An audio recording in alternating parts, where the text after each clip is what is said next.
สวัสดีครับฟิล์มรัตภูมิครับความหล่อนะฟิล์มคือหล่อว่ะมากดีเลยว่ะ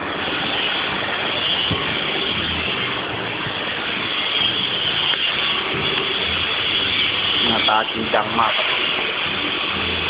เดี๋ยวหอยครับ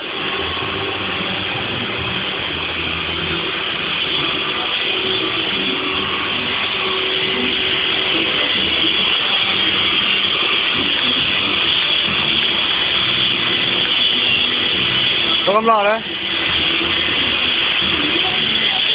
เห็นหน้ามันเฮ็ดดีสิจะรัก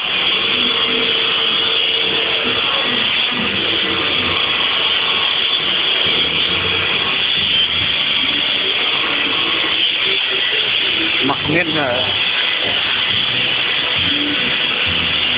ตัวกำลังเลยตัวกำลังเลยคือว่าต้องดูจับเลยวะ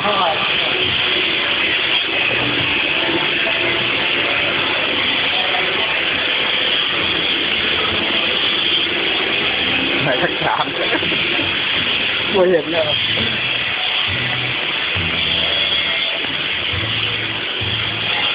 ขนาดบางมืดยัง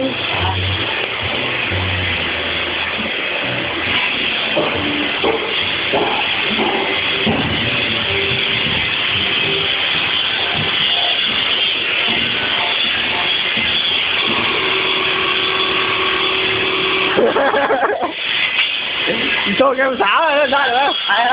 โชคโชคแก้มสาวไอ้โชคเชื่อโชคแก้มสาวโชคแก้มสาวข้าดู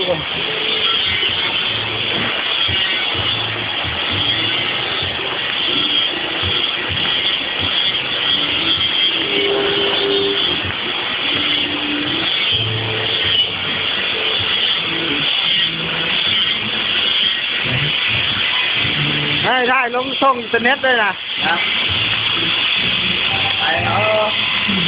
ให้ได้ลงเน็ตนะโอ้ยมาตรงเล่นเลยเว้นหน้าตา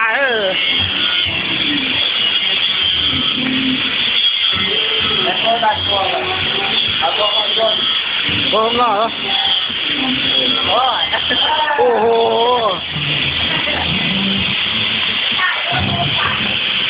ฮะ